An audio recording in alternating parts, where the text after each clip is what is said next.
사도 바울의 편지는 그가 어느 곳에 있든지 하나님의 거룩한 생명책에 그 이름이 기록되고 그 안에 하나님의 생명이 들어간 자들, 그 사람이 뭐 마케도니아에 있든 아시아에 있든 로마에 있든 아무 상관이 없다는 얘기. 쉽게 말하면 전 세계적이다, 전 민족적이다, 전 국가적이다. 그런데 우리는 이런 하나님 말씀을 성령 받지 못하면 올바로 깨닫지 못한다는 얘기. 내가 올바로 깨달으면 사도 바울이 성령 받고 나서 보낸 편지들을 통해서 하나님 거룩한 뜻을 바로 깨닫는다. 하나님의 사랑을 받고 그랬어요. 하나님의 사랑을 받았단 말이 무슨 말입니까? 야곱이 어머니 리브가에 태 있을 때 하나님이 사랑으로 내가 야곱은 사랑했고 그러잖아요. 근데 에서는 사랑받지 못했다는 얘기예요. 한 어머니 태의 쌍둥이인데도. 그러니까 그 사람이 로마에 있든 아니면 뭐 예루살렘에 있든 아시아에 있든 아니면 마게도냐 어느 지역에 있든 그것이 문제가 아니에요. 세계 바울 당시 로마가 세상에 패권을 쥐고 있었잖아요. 그러니까 철처럼 강하다. 다니엘이 그러잖아요. 철 종아리, 두 다리. 서로마하고 동로마. 그 양 종아리라 이 말이에요. 2000년 전 하나님의 아들이 육신으로 오셨을 때 세상을 통치하던 나라예요. 사도 바울은 그 가운데서도 하나님의 사랑을 받은 사람이 있다. 하나님의 사랑이 호흡이 들어간 사람이 있다. 로마가 거의 한 1600년 이상 동안 얼마나 악랄하게 전 세계를 다 제패했잖아요.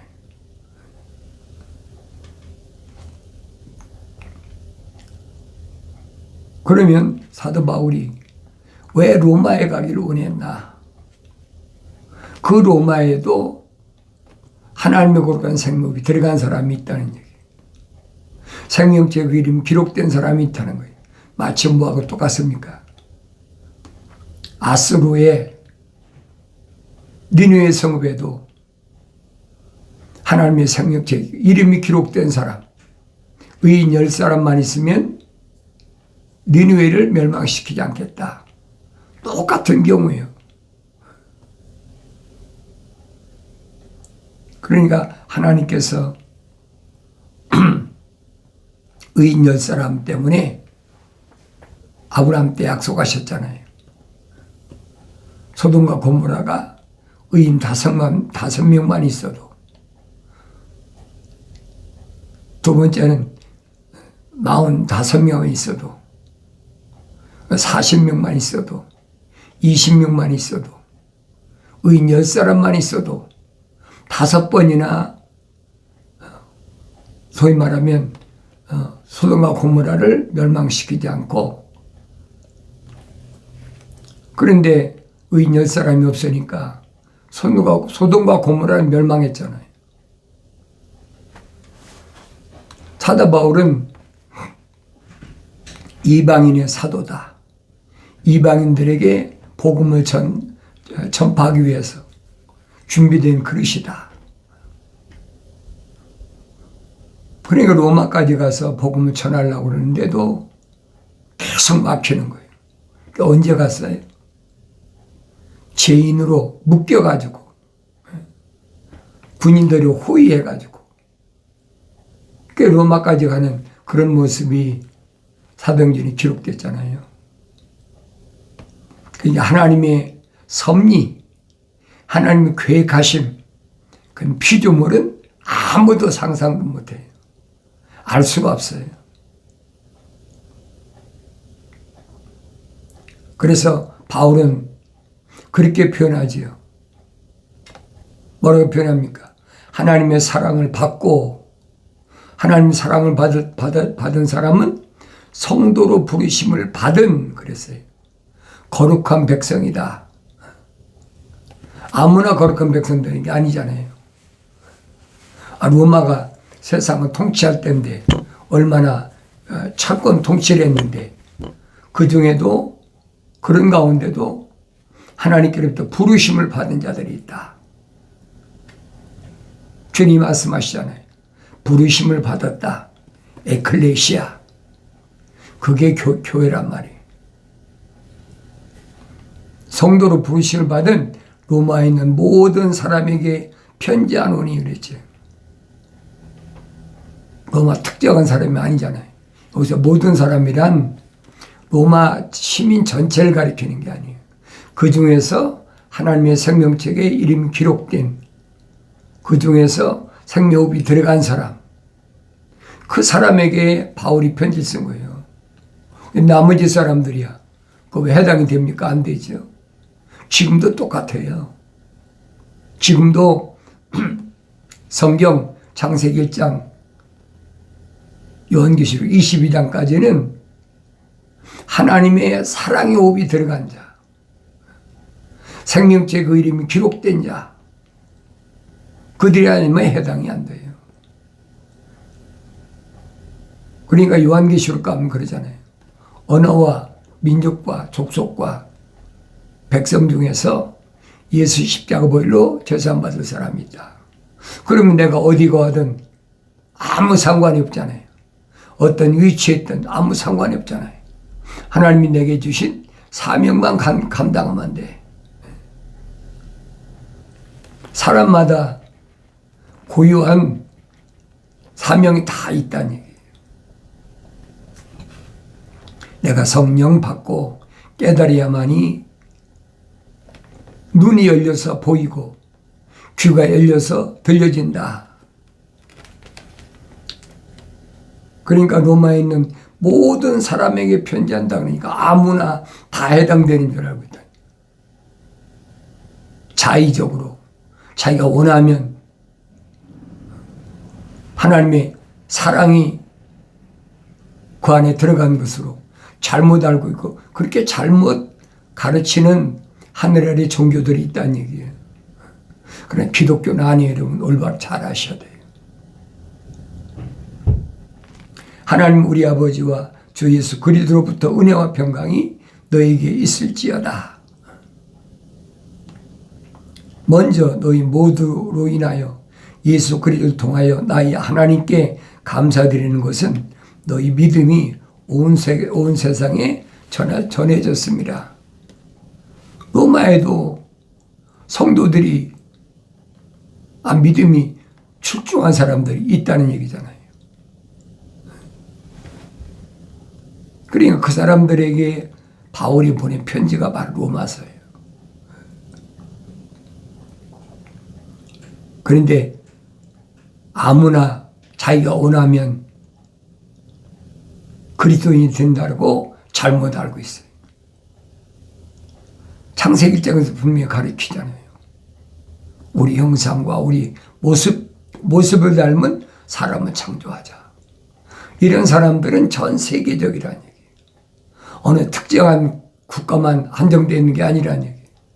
그 사람이 공산국가에 살든 자유국가에 살든 그게 문제가 아니라는 얘기예요.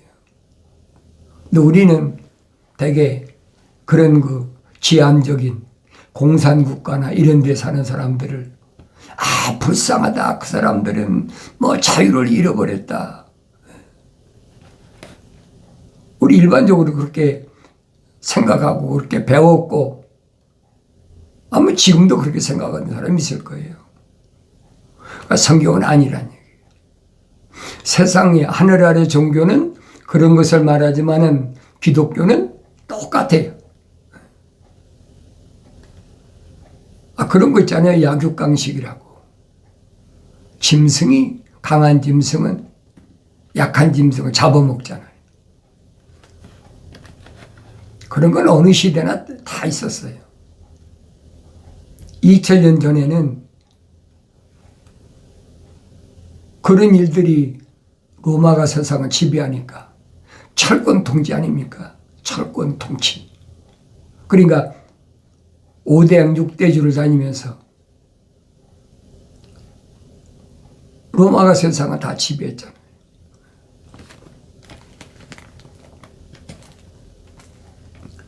내가 그의 아들의 복음 안에서 나의 영으로 섬기는 하나님께서 나의 증인이시니 나의 기도에 쉬지 않고 항상 너희를 말한다. 그랬어요.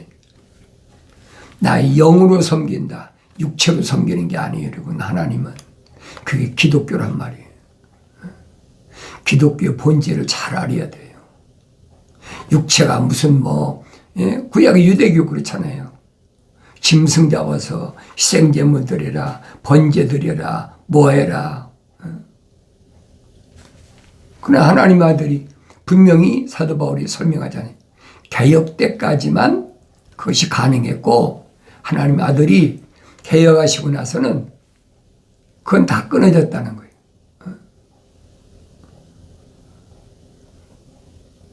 로마가 세상을 지배하면서 AD 313년에 밀라노 칙령을 통해서 로마 캐토릭이 시작됐잖아요. 그럼 보세요. 유럽 사람, 유럽뿐 아니라 전 세계적으로 다 그들이 지배를 받아. 그런데도 그 안에도 하나님의 거룩한 생명이 들어간 사람이 있다는 얘기예요. 바울이 지금 그 얘기를 하고 있는 거예요. 그래서 나의 기도에 쉬지 않고 항상 너희를 말한다 그랬어요. 그 사람이 어느 민족이든 어느 국가에 속해든 아시아에 있든 예루살렘에 있든 그렇지 않으면 마케도니아에 있든 아니면 로마에 있든 하나님의 생명이 들어간 사람들을 위해서 바울은 기도한다. 어떻게 해서든지 이제는 내가 언제라도 하나님의 뜻에 따라 너에게 나아갈 형통한 여정을 갖게 되기를 간구하노라. 간절히 기도했다는 거예요. 로마에 가면 화정받을 만합니까? 사도행전 읽어보세요. 로마까지 가는 여정이 얼마나 험난했나. 그걸로 끝난 게 아니잖아요. 로마에 가서 또 감옥에 갇혀가지고. 근데 2년 동안 풀어주잖아요.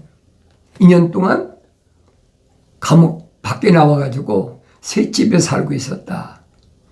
사도 바울이 감옥에서 나와 셋집에 2년 동안 거하는 동안에 빌립보 교회나 고린도 교회나 또 아시아에 있는 교회들이 계속 요즘 말하면 뭐라고 할까요?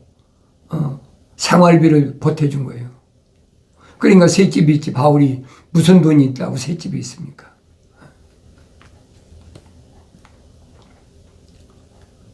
내가 너희를 보고 싶어 하는 것은 내가 어떤 영적 은사를 너희에게 나누어 주어 너희를 굳게 세우게 하려 함이니 그랬죠. 책망받아서 돌이켜서 성령 받으면 영적 은사가 있잖아요. 성령의 은사 사도 바울이 설명하잖아요. 고린도 지방에만 바울이 편지한 게 아니에요. 영적 은사는 바울 서신에서 여러 가지로 설명합니다. 그러니까 성령 은사에 대해서 영적 은사에 대해서 사도 바울이 증거한 말씀을 보면은 9가지가 아니에요.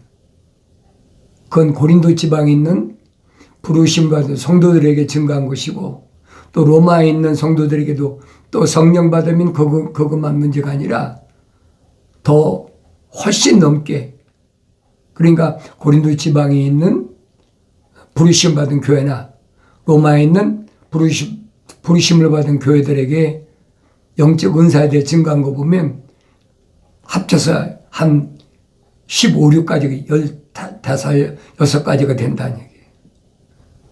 왜? 예수 그리스도 몸은 하나지만은 지체는 다 다르잖아요. 그 지체가 다른 지체들이 해야 될 사명이란 말이 그게. 그게 성령의 은사라는 거예요. 고린도 지방에 보낸 성령의 9가지 은사만 있는 게 아니에요. 로마 지방에 있는 편지에서 같은 은사를 설명하고 있잖아요. 이는 곧 내가 너희와 함께 있어 너희와 나의 믿음으로 인하여 서로 위로받으려 합니다. 사도 바울이 가는 데마다 유대인들이 안 쫓아다니는데 어디 있어요? 사도행전 읽어보세요. 가는 곳마다 유대인들이 계속 쫓아다니면서 헐뜯고 잡아 죽이려고 그러고, 이방인들이 그런 게 아니고 유대인들이 그러죠. 그런데 사도 바울은 그 유대인들에 대한 애착심이 얼마나 강했나 로마서 9장에 보면 기록되어 있잖아요. 내 형제, 내 동족들 위해서라면 차라리 그리스도와 나와의 관계가 끊어지는 게 낫겠다고 그렇게 생각했었다는 거예요. 그만큼 자기 형제들이나 시부린, 유대인, 동족을 위해서 애틋한 마음을 가졌잖아요. 근데 그건 혈통적인 유대인이 아니라는 얘기예요. 그러니까 바울이 로마서에서 분명히 밝히잖아요. 표면적인 유대인이 유대인이 아니다. 내면적인 유대인이 참 유대인이다. 표면적인 할례가 할례가 아니다. 내면적인 할례가 참 할례라고 설명하고 있잖아요.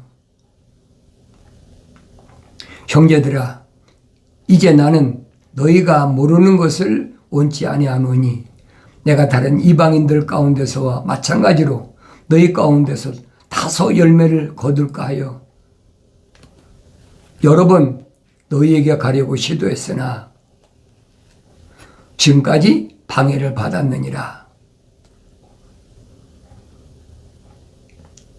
너희가 모르는 것을 원치 않는다.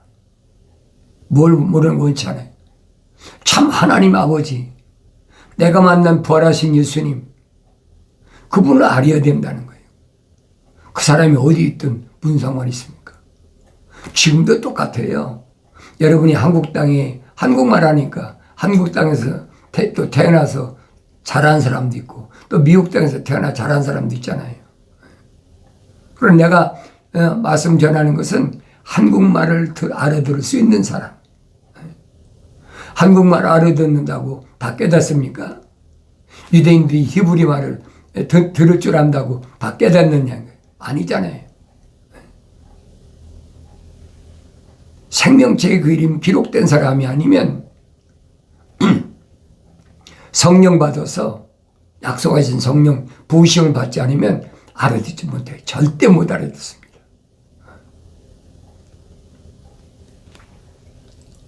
내가 다른 이방인들 가운데서와 마찬가지로 너희 가운데서 다소 열매를 거둘까 하여. 다소 열매. 그게 뭐 몇 사람 들리는지 모르지만은 그 잃어버린 양 한 마리 때문에 남유다나 북이스라엘을 헤매시던 주님의 그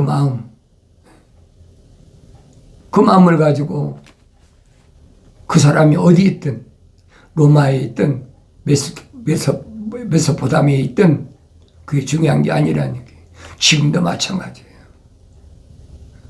그것이 올바른 복음 전도자의 사명이에요. 바울이 설명하잖아요. 에베소 지방의 부르심받은 교회들에게 하나님의 아들 예수께서 그리스도께서 5가지 은사를 주셨다. 사도, 선지자, 복음전도자, 목사, 교사라는 이 5가지 직분을 누구 때문에? 어린 양들 때 어린 양들을 잘 양육하라고, 잘 보살피라고. 이 은사는 아무나 받는 게 아니에요. 반드시 생명책에 그 이름이 기록됐고 생명업이 들어갔으며 책망받고 돌이켜 성령 받아야 각자가 자기가 받은 사명을 온전히 감당할 수 있음을 사도 바울을 통해서 설명해 주고 있잖아요. 헬라인이나 야만인들이나 지혜 있는 자들이나 어리석은 자들에게 내가 다 빚진 자로다. 빚졌단 말은 금전적으로 빚졌다는 게 아니에요. 복음을 전해야 되는데 복음을 전하지 못한 그 빚이 있다는 거예요. 사랑의 빚 외에는 절대 질 이유가 없는 거죠. 그게 올바른 그리스도인의 삶이다. 그러므로 나로서는 로마에 있는 너에게도 복음을 전할 준비가 되어 있노라. 어디 있든 내가 그리스도의 복음을 부끄러워하지 아니하노니 이는 이 복음이 믿는 모든 사람에게 구원에 이르게 하는 하나님의 능력임이라. 첫째는 유대인이고요. 또한 헬라인이기로다. 정확하잖아요. 예수 그리스도의 복음을 부끄러워하지 않는다. 근데 바울이 어디 가든 입만 벌리면 내가 만난 부활하신 예수님에 대하여 계속 얘기를 하니까 아테네에 있던 철학자들이 뭐 스토아 철학이나 그 철학자들이 바울과 대화하다가 생각지도 못한 얘기를 하고 있는 거예요. 사람이 죽으면 그걸로 끝나지 무슨 뭐 부활하신 하나님의 아들이 날 부르셨다. 그러니 헬라 철학자들이 그 말을 받아들이겠습니까? 그래 상관없어요. 분명한 것은 선포하는 거예요. 그들이 듣든지 안 듣든지 그들이 믿든지 안 믿든지 그건 상관없다는 거예요. 마치 에스겔 선지자에게 천사가 뭐라고 합니까? 바벨론에 포로 잡혀온 백성들 아주 뻔뻔한 철판 깔은 그런 얼굴을 가진 백성인 거 내가 모르는 거 아니야. 그런데 그 중에서도 반드시 복음 필요한 사람이 있으니까 나는 외치라는 거예요. 그들이 얼굴이 얼마나 두껍든 철면피하든 상관하지 말고 너는 천사들이 전해준 복음, 성령의 감동으로 준 복음 그것만 선포하라는 거예요. 지금도 똑같아요, 여러분. 이 복음 안에는 믿음에서 믿음에 이르게 하는 하나님의 의가 계시되었으니 그렇죠. 복음이란 말 무슨 말을 아셔야 돼요. 세상에서 철학에서 말하는 과학에서 말하는 복음이 아니에요, 여러분. 그건 기독교 아니란 말이에요.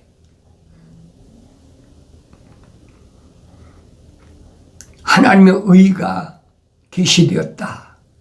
하나님의 의가 뭐예요? 하나님의 약속을 믿는. 그래서 아브라함이 아브라함을 의롭게 여기셨다는 그 의란 얘기예요.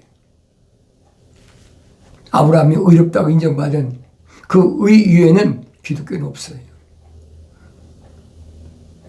하늘 아래서 무슨 피조물 뭐 우리 그렇잖아요. 의인이다 그러면 국가를 위해서 또 뭐 어떤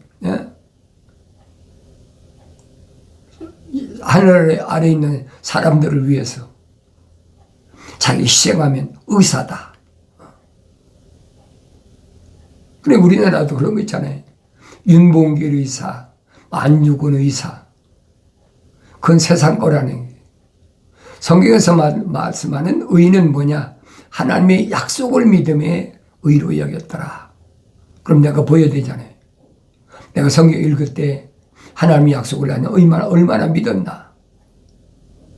또 지금은 얼마나 믿고 있나? 나 자신이 보여야 된다고요.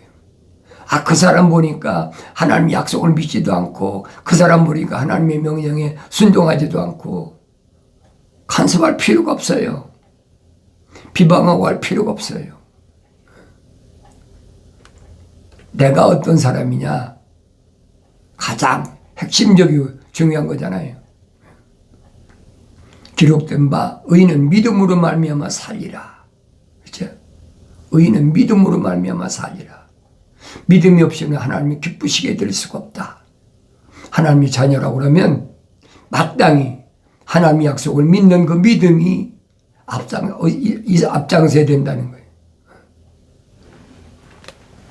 피조물이 자의적으로 내가 믿고 싶으니까 나에게 믿음 주시옵소서. 그런다고 믿음 주시는 게 아니에요. 성경은 창세기 1장부터 요한계시록 22장까지는 거룩한 하나님의 사랑의 호흡이 들어간 자들에게 주실 말씀이에요. 성령 받을 수 없는 자연인은 하나님의 영의 일들을 받아들이지 않는 사람들은 해당 사항이 아니란 말이에요. 그게 기독교 교리예요.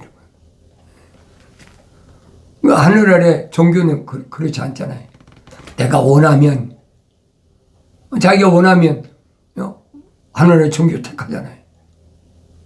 유대교나 또 캐토릭이나 개신교나